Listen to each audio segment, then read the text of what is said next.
Dave is going to be talking to you guys about TICs, co-ops, and condos. And I'm going to give him the nice bio that every single one of you is getting. And I love your introductions because we really made sure that we captured, hopefully, your guys' essence. So without further ado, Dave, with a passion for people and sales, Dave gets to live the best of both worlds in real estate. As he says, what could be better than helping people find their dream home? I'm guessing you already turned your camera on before, but it's okay. I'll tell you while you're on the stage. Dave, I'm going to just saying that what could be better than helping people find their home, that live what you love, because that's the best way to live, according to Dave. Outside of work, Dave finds solace in spending time with his wife and 2 amazing children. How do Dave's clients describe him in 3 words or less? They describe him as positive in his interactions, knowledgeable about real estate, and honest and transparent with his feedback. So welcome, and I appreciate you. Thank you, guys. That was Perry's laughing. Yep, that's right. Dave was really good at lip reading. Did you want to share anything about this before we move into questions, or are you just ready to rock? You know what? I'm just really excited to share what I learned, and perfect. I appreciate everyone getting online to listen to this amazing group of people that are sharing their knowledge. So I'm excited to go forward. So and talk a little bit about co-ops and buying here in the market in San Francisco right now. So yeah. All right. Well, Dave, with that, what are some benefits of co-ownership? Co-ownership is going to do a couple of really great things for you. So it's really going to enable you to get onto the property ladder as opposed to having to go through purchasing a single family home. So we all know that property in San Francisco is expensive and it's hard to get into the market. So co-ops allow you to get in at a lower price than it would be, again, if you're trying to purchase a single family home. Co-ownership is also going to allow you to buy in areas that may be hard to get into. So if we take into consideration a TIC, you can move into areas of the Richmond or areas of the Sunset that are pretty desirable, but they're definitely hard to get into. And co-ownership is going to allow you to get into these areas of the city that are wanted by people.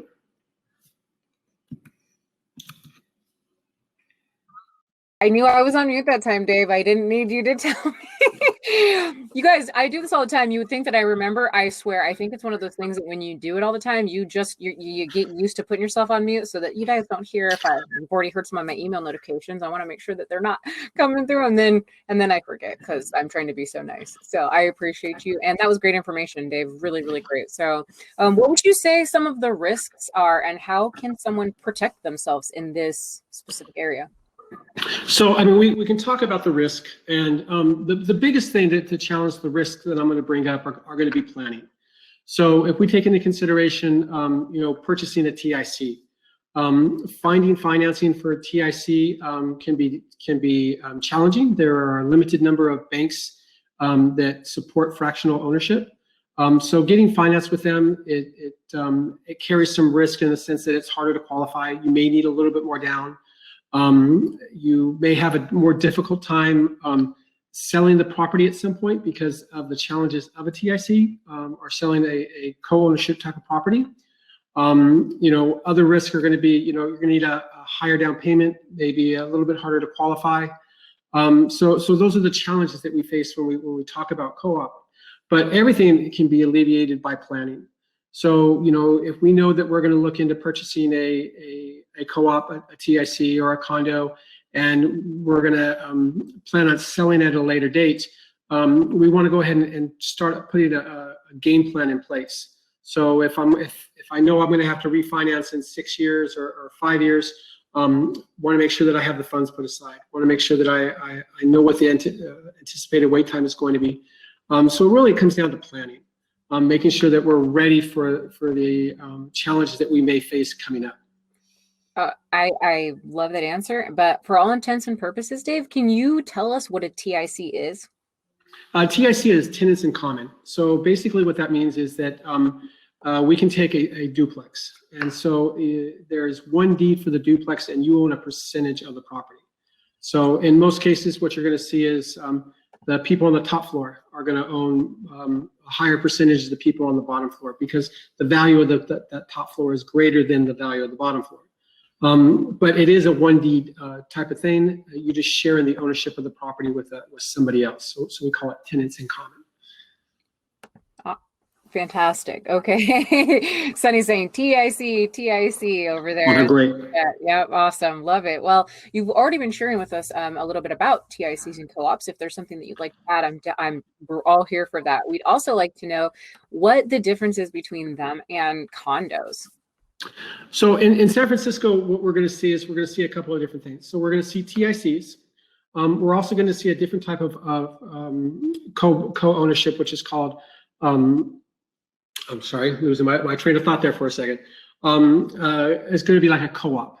So we have TIC, we have co-op. So with co-ops are not a big thing in the city. I think I know of just a couple buildings that do that. And what that is that you own a percentage of a company. So not unlike buying stock. And then so you own a percentage of this company, and the company assigns you a specific unit. So I could own, a certain percentage, and I get assigned number 302.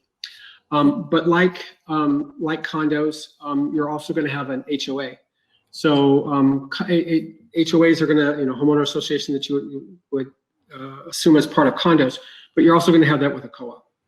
TICs, in the sense, are going to have a agreement between the owners that they would say that cover maintenance, that cover care of the building, anything that comes up. And then condos are in the sense you own your unit. So like was previously mentioned, you take a TIC and you do a condo conversion and it increases the value. So TIC, you own a portion of the building. With a condo, you actually own the whole unit. That is great. Thank you for differentiating between those, because I, personally can tell you that is very confusing, but breaking it down that way makes it super palatable and easy to digest for all of us. So you have some great comments.